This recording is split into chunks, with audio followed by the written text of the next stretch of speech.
Otherwise, we'll move on and then we'll come back to Arun. Arun, can you hear me?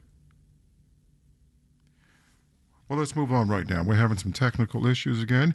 Marketplace Morning Report is next, and then later on Morning Edition, an executive order from President Trump seeks to create federal list of eligible voters and instructs the Postal Service to send ballots only to those approved voters. It faces certain legal challenges. We'll have more on that in about 15, 20 minutes right here on Morning Edition on this April Fool's Day. Someone may be playing fools with us this morning because we keep having technical issues. This is WNYC. Mid-60s with sunshine. Showers likely, maybe an afternoon thunderstorm, a high near 75, double-digit wind from the southwest. Showers overnight, patchy fog, so be careful out there as you're going about. And a low temperature in the mid-40s. That's ahead of tomorrow's high of 48 degrees. We have multiple subway delays right now, so check the app before you head out the door. Alternate side parking and the parking meters are both in effect, and we have on-time collection for trash, recycling, and compost. And having astronaut eyes looking versus, rovers and other things, you can sometimes see things that they don't see. And how will this mission benefit future space flights? It's just a critical stage because the first Artemis 1 mission was to see how the hardware functioned around the moon. Mm-hmm. And the second mission is primarily to see how the astronauts function in the life support system that's in the capsule, in the Orion capsule, in the ICPS, the interim cryogenic propulsion stage. So all of these things work together to ensure the safety of the astronauts, but also it's a building stepping stone for us getting ready for Artemis 3 and Artemis 4, where we'll have people living and working on the moon eventually. We're in a moment of division within the country, also division, war between nations. What does this mission matter when there are so many problems here on Earth? When I see the smiling faces of my friends that I've worked with and trained with, it's hope. That's one of the things that's critically important when we go to space. We're emissaries and ambassadors of an international crew. I mean, we have a Canadian astronaut, we have the first woman, we have the first African-American, and then Reed is the commander. It shows how we can work together as one international family. When I was on the International Space Station, it was African-American, Asian-American, French, German, Russian, the first female commander breaking bread at 17,500 miles per hour. They're going to be going 25,000 miles per hour, but working together as one team. And I think if we look up and see people doing these incredible things in space, maybe it will temper some of the things that are happening in our world right now. And maybe bring that back down to Earth. I'm hoping so. It's critically important. Leland Melvin is a retired NASA astronaut. Thank you so much for joining us. Thank you, Layla.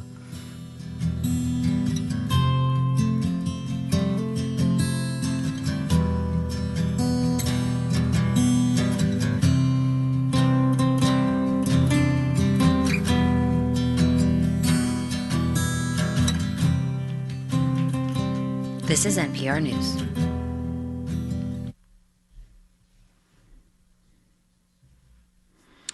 Remember, coming up on All of It today, we are looking at some of the headlines taking place today, and one of the things we'll be talking about is ESPN on All of It. ESPN's origin story is the subject of a new HBO docuseries.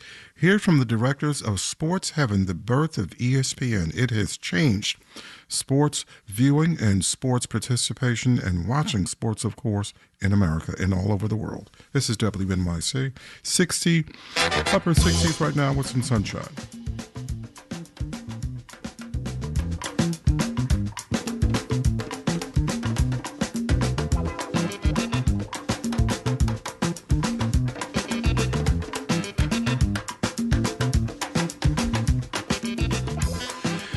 Upper 60s right now with some sunshine. Showers likely, maybe an afternoon thunderstorm. A high of 75 today. This is WNYC.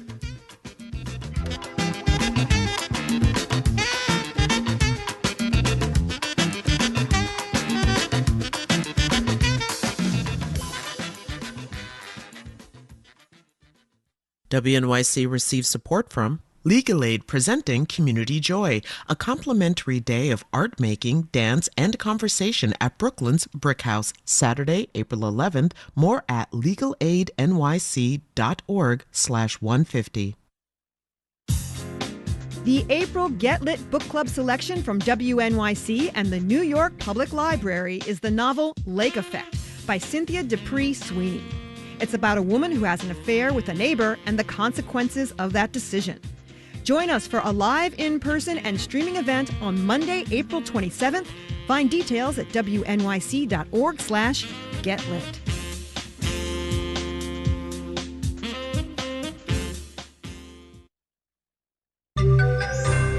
Markets are hopeful, but for now, the war is still very much on. Marketplace Morning Report is supported by Schwab. At Schwab, investors get choices ranging from self-directed investing to full-service wealth management all in one place. Learn more at schwab.com. And by Bitwarden Password Manager, providing access to secure logins for personal or work accounts from any device. Bitwarden.com. From Marketplace, I'm Sabri Benishore, in for David Brancaccio. President Trump is scheduled to address the nation about Iran tonight at 9 p.m. Eastern. He told reporters yesterday the war could wrap up in 2 to 3 weeks, even if there is no peace deal struck with Iran's government.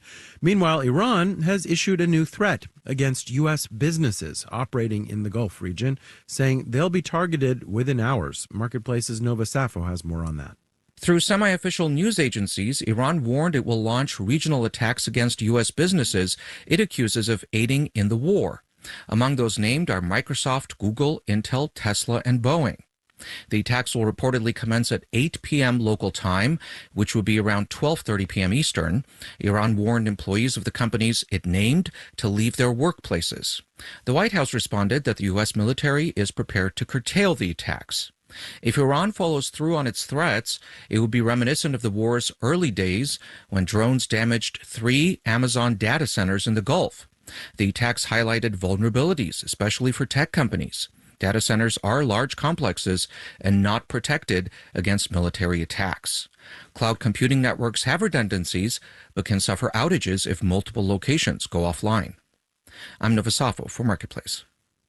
The fuels that get us from A to B have gotten a lot more expensive. Gas is up 36% in a month, diesel up 32%, and then there is jet fuel. It is up more than 100%, though it did come down a hair last week. Marketplace's Samantha Fields has more on how spiking fuel prices are affecting airlines and travelers. People tend to book plane tickets a month to 3 months in advance, so many had not yet booked summer travel when the war began in February. Since then, Henry Hardevelt at Atmosphere Research Group says airfares have jumped. It doesn't matter whether it's a budget airline or a global network airline, whether you're paying first class or a coach, you are seeing higher fares for every type of flight on every type of route. Airlines have also increased fuel surcharges on international flights. A London fare that I was looking at had a fuel surcharge of approximately $300 back in February. When I looked yesterday, the fuel surcharge was $800 on the round trip. As airlines' costs have risen, Meghna Maharishi at the travel site Skift says they've been finding a variety of ways to pass them on to consumers. We're not really getting too many indications that these increases are having a super strong effect on demand, but much of that demand is being propped up by premium travelers. So far, she says, those premium travelers airlines have increasingly been catering to seem undeterred by rising prices. I'm Samantha Fields for Marketplace. All right, let's do the numbers. Dow, S&P, and NASDAQ futures are all up in the 5 to 0.7% range, with Dow futures up 250 points. Marketplace Morning Report is supported by Yubico, makers of the YubiKey. Designed to stop phishing, it protects the accounts people rely on.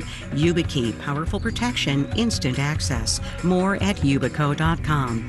And by GEP. With GEP Key Agentic AI and GEP Smart Software, GEP is at the forefront in agentic procurement orchestration and autonomous supply chains. $4 a gallon gas is not great. Economists say it'll slow down economic growth this year, but most are not predicting it'll take us into recession territory. That is not the case elsewhere in the world. Countries that had no role in starting or waging this war are paying a heavy price for it. This is particularly true in Asia. Clara Gillespie is Senior Fellow for Climate and Energy at the Council on Foreign Relations. She joins us to talk about why. Good morning. Good morning. Thank you for having me. The Philippines declared a national emergency a week ago. You had news anchors in Thailand urging people to use their AC less and taking off their suit jackets on the air because they weren't running their AC. It just sounds like the consequences are very palpable for people there in a way that we're not seeing here yet. They are, and they're fairly immediate in multiple ways. So you have, for example, the Philippines is virtually fully reliant on imported oil to meet its needs for that fuel. So this disruption hits fairly immediately and directly. It's also one that has historically done less to subsidize the price of fuels, so it more directly and quickly hits consumers as well. But it's going to start to show up in state budgets as well and have knock-on effects on the health of different economies. Why are the disruptions so much worse there? Asia is heavily reliant in a direct way on imports from the Middle East. So when you talk about the flows of oil and natural gas that come through the Strait of Hormuz, about 80% of both of those end up directly in this region. But we're also talking about some of the world's largest consumers of energy. Are there alternatives like stockpiles, or could they get energy from somewhere else? Different countries do have some fairly substantial stockpiles, but not all in this region. So talking about below 50 days in some cases.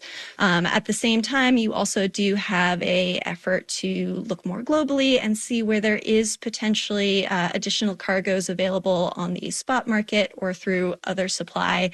The challenge there is not always that there isn't that supply available, but different kinds of oil also have different grades and abilities. So you have light and sweet versus sour and heavy, which can shape how different economies have built their refineries, their manufacturing capabilities to make use of this. So basically, not all oil is created equally, and not all countries are able to process all oil.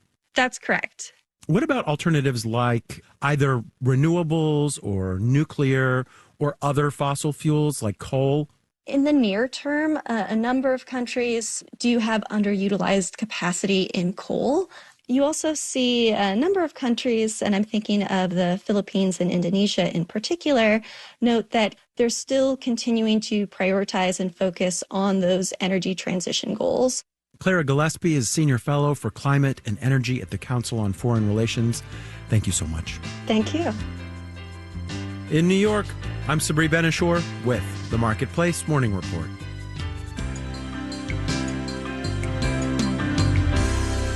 From APM, American Public Media.